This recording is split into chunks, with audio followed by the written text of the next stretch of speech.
Ice cream নামটা শুনলেই মনটা খুশি হয়ে যায়।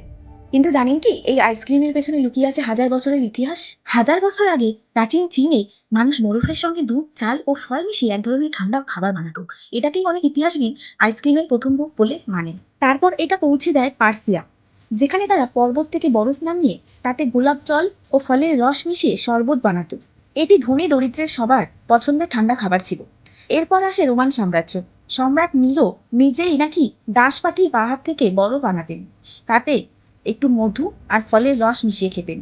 কিন্তু আধুনিক ক্রিমি আইসক্রিম তৈরি হয় ইতালিতে 1500 থেকে 1600 শতকের দিকে। সেখানকার রাঁধুনিরা প্রথমবার দুধ, ক্রিম আর চিনি কিছুটা বরফ মিশিয়ে আজকের মতো সফট আইসক্রিম তৈরি করলো। 1700 শতকে এটি পৌঁছে যায় ইউরোপে, তারপর আমেরিকায়। সেখানে আইসক্রিম মেশিন, ফ্লেভার আর কোনসের মতো জিনিস জনপ্রিয় হয়ে পুরো পৃথিবীতে ছড়িয়ে পড়ে। কিন্তু ভারতে আইসক্রিম হিসেবে কুলফি প্রথমে আসে সম্রাট আকবরের হাত ধরে। পাহাড়ি অঞ্চল থেকে বরফ এনে দুধ, কেওড়া, পেস্তা, বাদাম দিয়ে তৈরি হতো কুলফি। তারপর ব্রিটিশদের হাত ধরে 1800 থেকে 1900 শতকে ইউরোপীয় স্টাইলে ক্রিমি আইসক্রিম ভারতে আসে। তো এভাবেই হাজার বছর ভ্রমণ শেষে আইসক্রিম পৌঁছেছে আমাদের হাতে।